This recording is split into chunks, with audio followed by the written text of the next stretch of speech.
Ton bonheur n'est pas défini en fonction de ta relation, en fonction de ton mariage, en fonction de tes enfants. De toute façon, tu as l'argent, donc pour avoir une femme, ça va pas être compliqué. Tu n'as pas de fibre maternelle. Mon Dieu. Limite, je les en veux pas. Non, je les en veux. Je les en veux.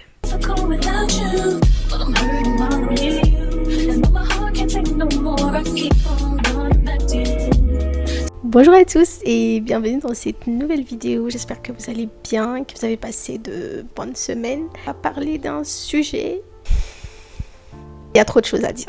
Pendant très longtemps, on nous a montré un modèle d'une vie avec tout plein de cases à cocher.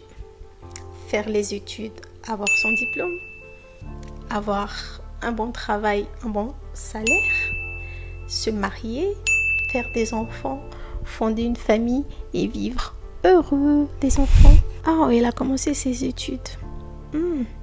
Tu as eu un diplôme? Ah non, ok. Tu prends de l'âge, c'est quand que tu te maries. C'est quand que tu vas avoir des enfants. Tu commences à te faire vieux ou vieille, donc qu'est-ce que tu attends quoi? Aujourd'hui, on va toujours essayer de te faire croire que tu n'as pas fini de cocher ces cases et donc tu n'as pas encore réussi dans ta vie. C'est là que l'oppression va commencer. Ça veut dire que même si toi, de base, ton objectif n'était pas forcément la case du mariage, en fait, ça va commencer à rentrer un peu dans ta ligne de mire. Une fois que tu es marié, on attend la prochaine case qui doit être cochée. Les enfants.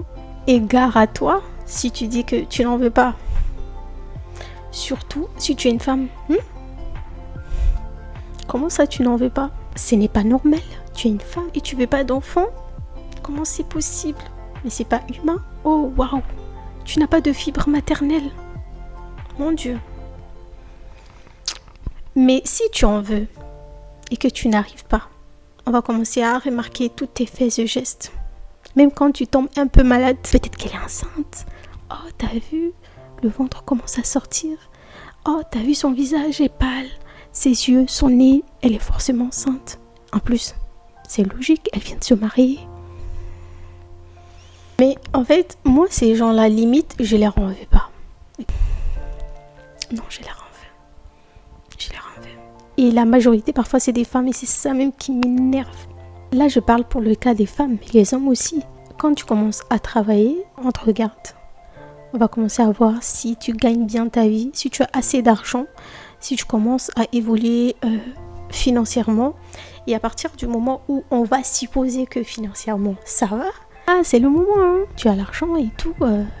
Les femmes sont remplies de n'attendre que ça. De toute façon, tu as l'argent, donc pour avoir une femme, ça va pas être compliqué. Quand quelque chose qui est censé être une option devient une obligation, quelque part, tu vas en souffrir. Tes choix et tes décisions sont forcément biaisés, ne vont pas aboutir à quelque chose de très sain. Parce que si tu décides de te marier et d'avoir des enfants juste pour faire plaisir à la société et pour avoir l'impression que tu commences à réussir ta vie, c'est qu'il y a un gros problème. Dieu n'a obligé personne à se marier ou à avoir des enfants. C'est pas une obligation. Bien que c'est recommandé pour éviter un certain nombre de péchés, comme la fornication. Je dis pas que c'est pas bien de faire toutes ces choses-là, c'est-à-dire se marier, avoir un diplôme, avoir des enfants et tout. C'est très bien, mais ça doit être un choix avant tout. Ça doit être une option dans ta vie. C'est-à-dire que ton bonheur ne se résume pas à ça. Ton bonheur n'est pas défini en fonction de ta relation, en fonction de ton mariage, en fonction de tes enfants, en fonction de ton diplôme, de ta carrière. Ton bonheur doit avant tout venir de toi-même. Tu dois plus être focalisé sur toi, sur ton bien-être. Prendre soin de toi à l'intérieur comme à l'extérieur. Être ta priorité. Je vais prendre mon exemple. Moi, j'ai toujours défini un peu ma réussite sur ma carrière professionnelle. Dans le sens où ça a toujours été la priorité dans ma vie depuis que je suis enfant. Ça a toujours été, je me définissais et je définissais ma réussite dans ma vie en général sur la base d'avoir une bonne carrière professionnelle.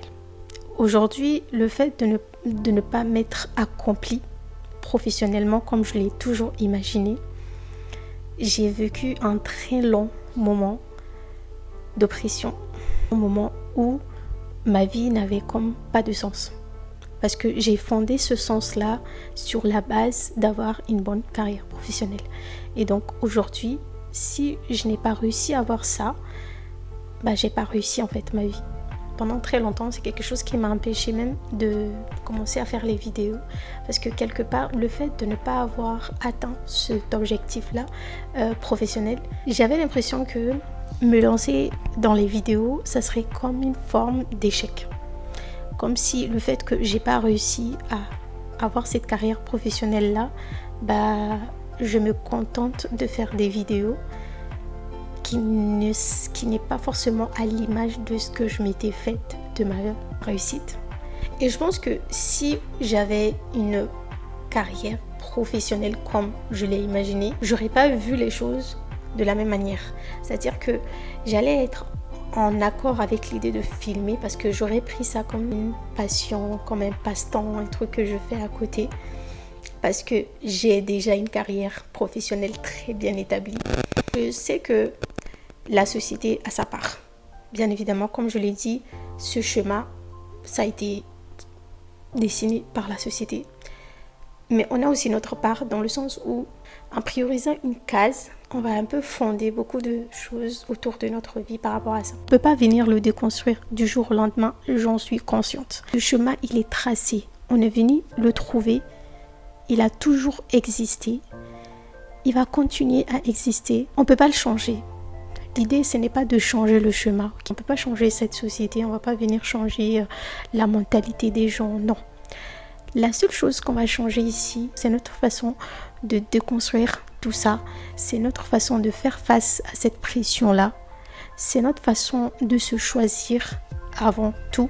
Donc les changements sont à faire sur nous. Tu es ta priorité. Si tu dois te choisir 10 millions de fois, choisis-toi 10 millions de fois. Concentre-toi, sur ton bien-être. Si tu es lancé professionnellement et que c'est quelque chose qui te procure du bien, concentre-toi dessus. Si un jour un homme ou une femme rentre dans ta vie, elle doit t'apporter plus que tu ne t'apportes toi seul.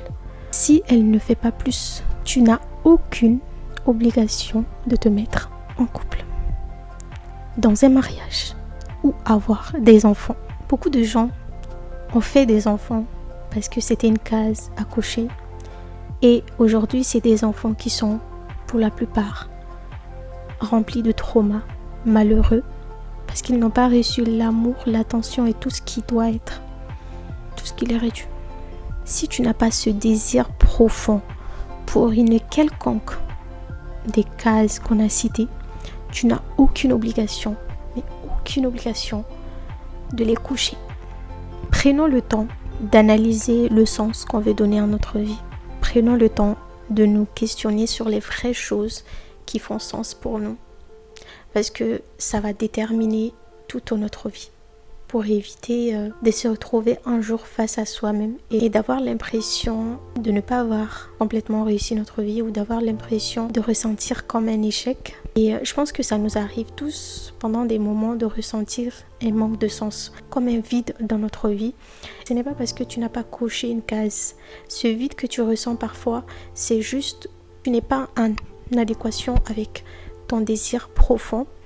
Soit tu n'es pas en adéquation avec le sens que tu t'es donné de base. Ça prendra le temps que ça prendra, mais il faut déconstruire ce chemin. Enlève de ta tête que tu dois cocher toutes ces cases pour prétendre avoir réussi dans la vie. Nombre de personnes qui ont coché tout ça, mais qui aujourd'hui sont très loin d'être heureux, qui aujourd'hui souffrent. Et aujourd'hui, que vous soyez marié, célibataire ou quoi, quelle que soit votre situation, vous avez encore l'occasion, vous avez encore le temps de donner le vrai sens que vous désirez profondément à votre vie. Une fois que vous vous parlez à vous-même, que vous êtes en accord avec ce sens-là, votre corps va enregistrer tout ça et serait là pour vous le rappeler. Dieu te demande une chose, et ça, quelle que soit ta religion. Dieu te demande d'éviter le mal, de faire du bien. Et en islam, on nous enseigne l'importance du droit qu'on a sur nous-mêmes. Notre engagement à prendre soin de notre âme. Ça fait partie des obligations qu'on a envers soi-même. On est une priorité à part entière. On est une âme, une personne entière. Et rien ne doit venir obstruer ça en fait. Et c'est pour ça qu'il faut être en accord avec le fait que je suis une personne à part entière. Mes priorités, c'est de prendre soin de moi, de faire en sorte de ne pas me mettre dans des positions, dans des situations, relations qui vont venir me briser, me détruire, me faire souffrir. J'ai un devoir et un droit sur ma personne. Faire mon possible pour éviter qu'elle souffre. Et donc, si elle est plus heureuse seule, je ne suis pas obligée de me mettre dans une relation. Si elle est heureuse avec un homme, je ferai en sorte de bien choisir ce dernier. Si elle n'est pas en accord à avoir des enfants, je vais respecter cela et quel que soit ce que la société pense, quel que soit ce que les gens penseront, je serai en accord à respecter ce choix qui m'appartient. Et si un jour j'en ressens le désir, alors j'aurai toute liberté à aller vers ça et il ne serait pas trop tard. Il n'est jamais trop tard. C'est un cheminement qui va vous demander d'être le plus honnête possible avec vous-même. Je pense qu'on arrive à la fin de la vidéo.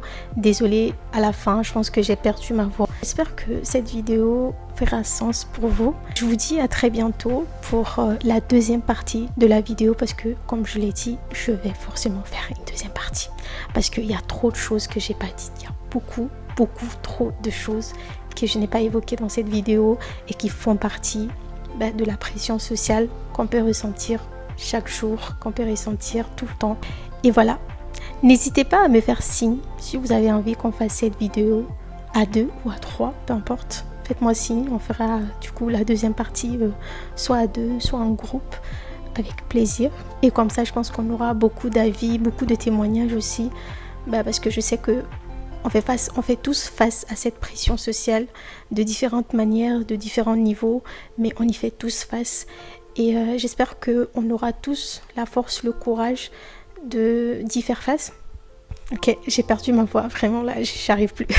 À très vite pour une prochaine vidéo. D'ici là, prenez soin de vous et moi je vous fais des gros bisous.